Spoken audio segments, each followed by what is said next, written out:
What's good, y'all? Welcome back to another YouTube video. Today I'm gonna do a little POV drive on my 2023 Ford Explorer King Ranch. Did a previous video touching up on a 20,000 mile review and some issues I've had and things that I was gonna try and get fixed. And I think I got it just about right, so we'll get into it. Currently I got about 25,491 miles. Truth be told, man, this Explorer has been amazing. Do plan on keeping this a whole lot longer. It's a very fun Explorer, very spacious for the family. It's a twin turbo 3.0. If y'all don't know, it's got 400 horsepower. Recent, I had some tires kind of chunking rubber.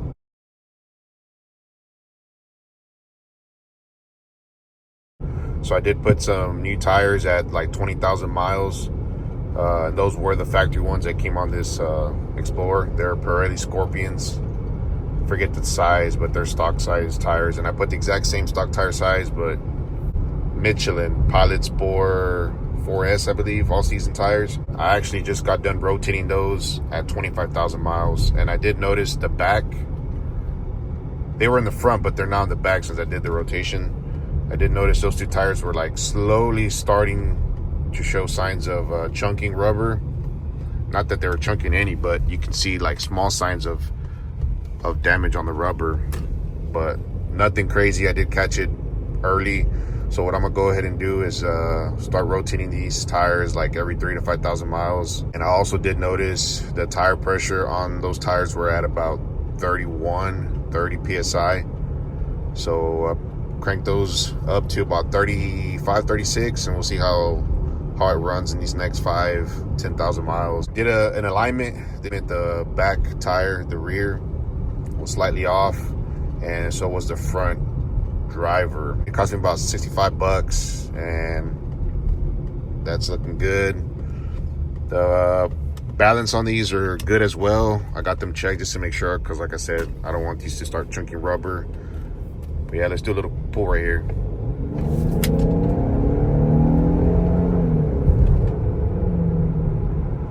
Yeah, man, she's fun. She gets up and goes, man, and is a stock. I do want to put a performance tune on it, do a cold air intake, and probably upgrade the intercooler. I think just those three, if you spend some good quality money on good parts, you can get upwards to like 500 horsepower. For fun and size and comfort, this is where it's at. I think we've looked into Tahoes, but honestly, just not into all that right now with the issues they got with the 5.3s, 6.2s, and all the recalls. Not that Ford doesn't have any, but hey, I've got 25,000 miles on this, knock on wood. I've been blessed to have a very good experience with this Explorer, and I hope to keep it that way, God willing. I did give her a good wash the other day, so I'll kind of show you the outside and just touch up on some other things. So yeah, here she is, looking all nice and clean. Like I said, these tires are 5,000 miles, and these are looking very good. These are in the back. I just did one tire rotation, and these are the rear. You can kind of see that little damage that I'm talking about right there, ever so slightly. So like I said, I'm gonna start rotating them more frequent, make sure the tire pressure is good.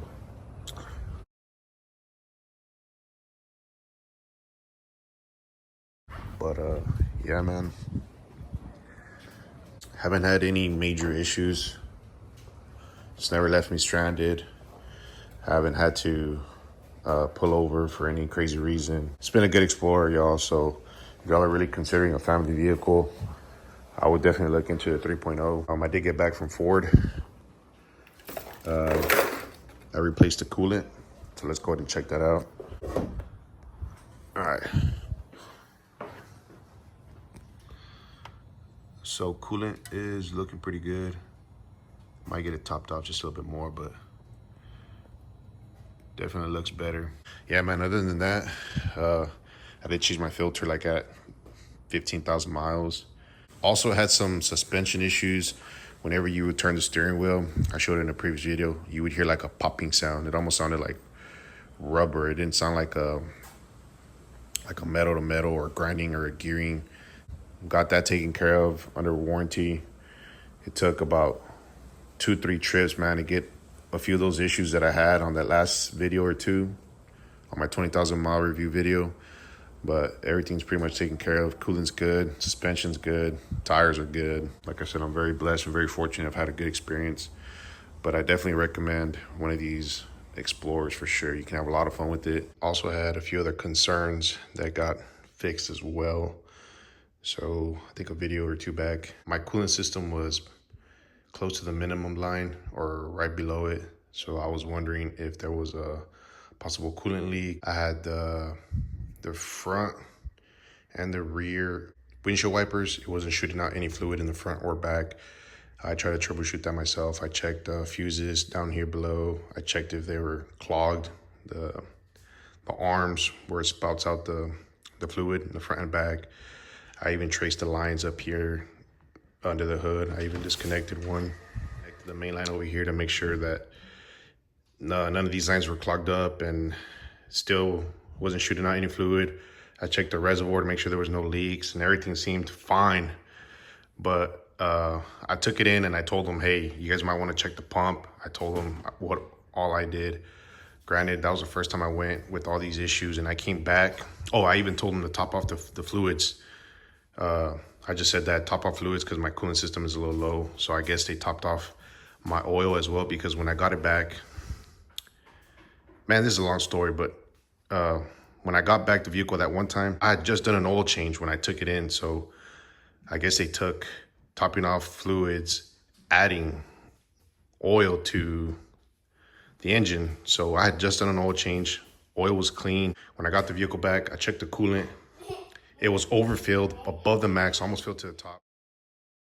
So I had to take some out. And this was with one dealership where I bought the vehicle. I checked the oil. The oil was looking a little light red.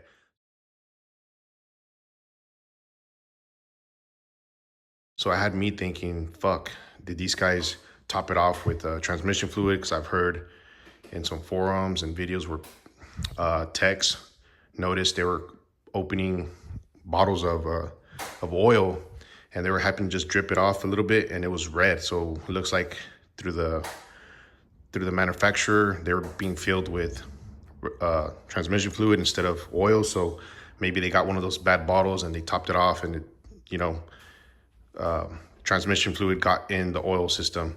Or I was thinking I might have had a transmission leak going into the oil. So man, I was freaking out, and lo and behold, my fluids were still not shooting out from the front or rear. So when I got the vehicle back, they told me, yeah, they topped off your fluids, blah, blah, blah. Everything's working good. So I said, all right. And I was in a rush. So I took the vehicle home. It was late at night when I picked it up. It was like a little after hours when service closes. So yeah, none of these issues were really addressed. The popping, I think, was fixed. They changed like some linkages and something on the strut mount, and that took care of the issue. But yeah, I went back, told them about the coolant. I actually drained some of that out myself from the top. I just used like a little suction deal. I did that myself. But the reservoir, or the oil change, I told them if they could check the transmission, make sure nothing was leaking, and to do an oil change. And also they did fix, the second time I went back, they did fix the windshield reservoir. I think they replaced the pump, and I told them, check the pump, make sure it looks good, because I've checked just about everything else. And at the second, it took them twice to really figure it out and fix it. So all those issues were addressed, but except my oil change. When I got back the Explorer, I checked the oil and it looked exactly the same, that light reddish. So I said, man, these guys just ain't doing the work right. That's when I changed dealerships and I went to another one here down the road. So they took care of me. They did the oil change. Like I said, I did the coolant flush, so that's good. But again, these were all concerns, nothing major. They did test the coolant system as well, held pressure. The oil has been looking nice, bright, that goldish, you know, when you throw it in. It hasn't had like a red tint to it at all, so there's no contamination from motor to transmission, so everything's good there. But yeah, man, everything's in working order. Those were just some of the concerns I had. I did have a battery replaced. I think one day my wife tried to turn it on and it just wasn't, it was giving her issues. So I had Ford come out and do a mobile service on it. They brought me a new battery. It was under warranty, so that was taken care of and good. So I've gone through one battery so far.